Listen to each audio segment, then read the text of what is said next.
of people in Canada and America who became Muslim because of one ayah of the Quran. Let me give you an example. He says, I knew someone who used to sail the boats in the sea. He read Surah 24 verse 40. You know when he read it, he said, can I ask you a question? Muhammad had a sea around him? He said, no.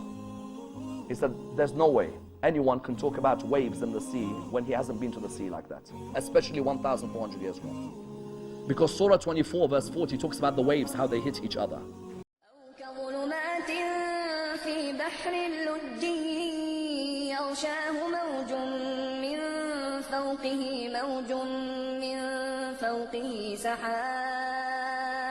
ظلمات بعضها فوق بعض إذا أخرج يده لم يكد يراها ومن لم يجعل الله له نورا فما له من نور.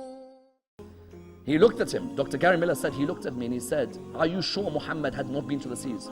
He said, look, I'm telling you, he hadn't been to the seas. He was living and brought up in Mecca, an arid land which is full of desert. He's like, then this word has to be from someone higher, because there's no one who knows the way the waves move unless he created those waves. In another story, Dr. Gary Miller says, just ponder on some verses, show them to the non-Muslim. When the non-Muslim reflects on them, he'll say this is the book. In another verse, a non-Muslim tells Dr. Gary Miller, he says to him, you know the leech-like clot, خَلَقَ الْإِنسَانَ مِنْ عَلَقٍ, correct? Alaq.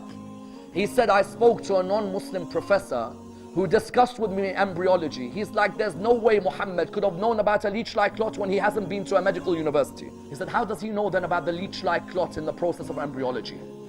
Further than that, Dr. Gary Miller has a story, and you should all try and read this book. He has a story where one of his non-Muslim friends reflected upon the verse in the Quran about the atom. We know the atom in the heavens, and the atom in the earth, and the atom when it splits into smaller parts. That non-Muslim said to him, that verse, Surah 34, verse number 3, he said, you're telling me Muhammad knew at that time that an atom, which was the smallest possible existent, can even split into further parts? How does he know all of this? If we Muslims pondered on the Quran, wallah, we can change the whole world and its existence. Yet if you came to a Muslim today and said to him, can you show me which ayah in the Quran talks about the atom splitting into smaller parts? Our lack of pondering means we can't quote the ayah as well.